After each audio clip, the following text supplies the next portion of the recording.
The Raven by Edgar Allan Poe. Once upon a midnight dreary, while I pondered, weak and weary, over many a quaint and curious volume of forgotten lore, while I nodded, nearly napping, suddenly there came a tapping, as of someone gently rapping at my chamber door. "'Tis some visitor," I muttered, tapping at my chamber door. "Only this, and nothing more." Ah, distinctly I remember, it was in the bleak December, and each separate dying ember wrought its ghost upon the floor. Eagerly I wished the morrow, vainly I had sought to borrow from my books surcease of sorrow for the lost Lenore, for the rare and radiant maiden, whom the angels name Lenore, nameless here forevermore. And the silken, sad, uncertain rustling of each purple curtain thrilled me, filled me with fantastic terrors never felt before, so that now, to still the beating of my heart, I stood repeating, "'Tis some visitor entreating entrance at my chamber door. Some late visitor entreating entrance at my chamber door. This is it, and nothing more."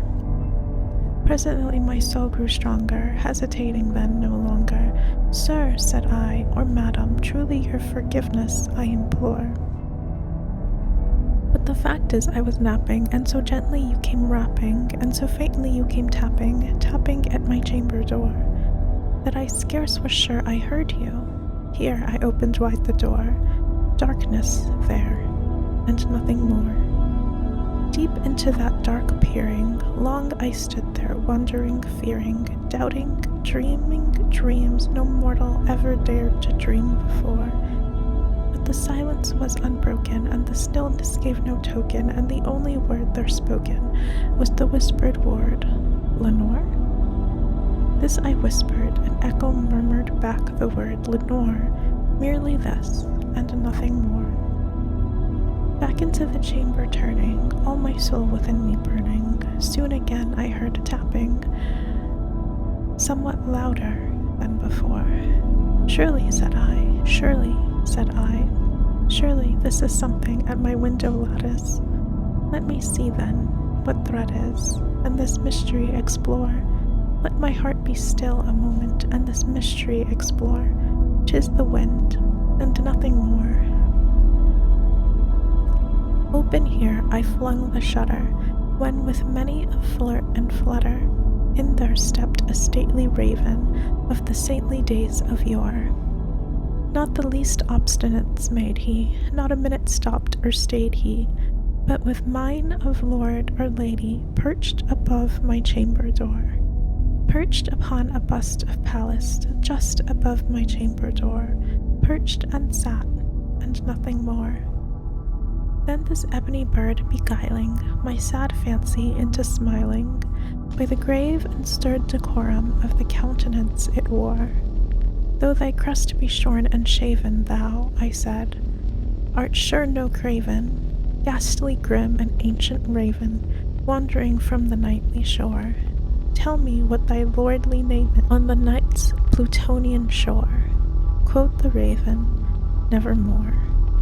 Much I marveled this ungainly fowl to hear discourse so plainly, though its answer little meaning, little relevancy bore, for we cannot help agreeing that no living human being ever yet was blessed with seeing bird above his chamber door, bird or beast upon the sculpted bust above his chamber door, with such name as Nevermore. But the raven sitting lonely on the placid bust spoke only that one word, as if his soul in that one word he did outpour, nothing farther than he uttered, not a feather than a flutter, till I scarcely more than muttered, "Other friends have flown before, on the morrow he will leave me, as my hopes have flown before."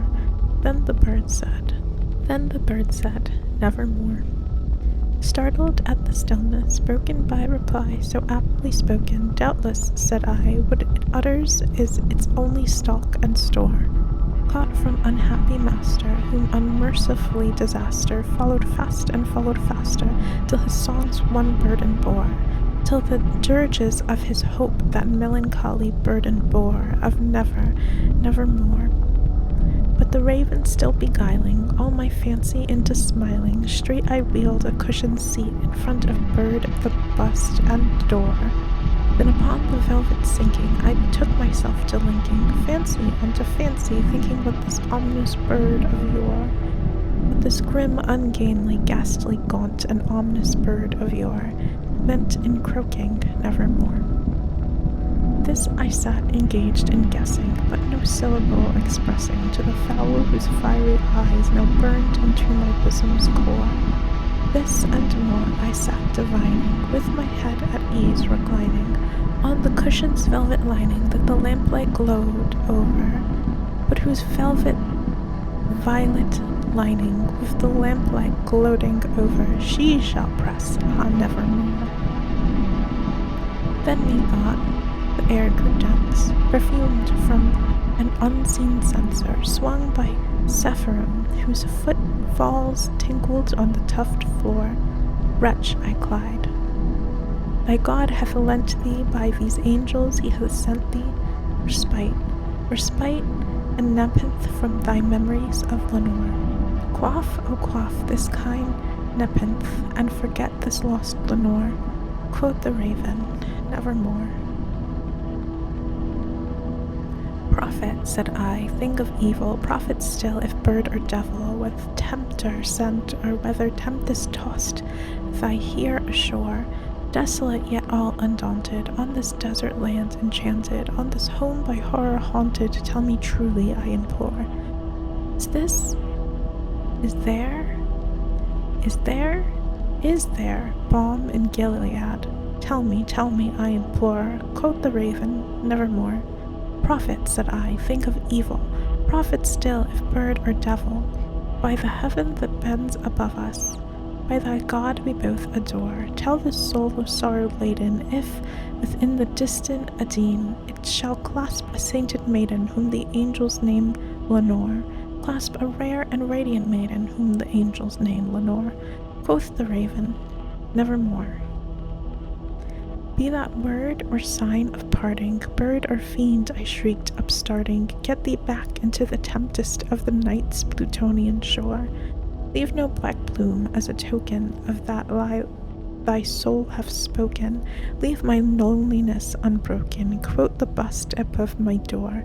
Take thy beak from out my heart, take thy form from off my door. Quoth the raven, nevermore.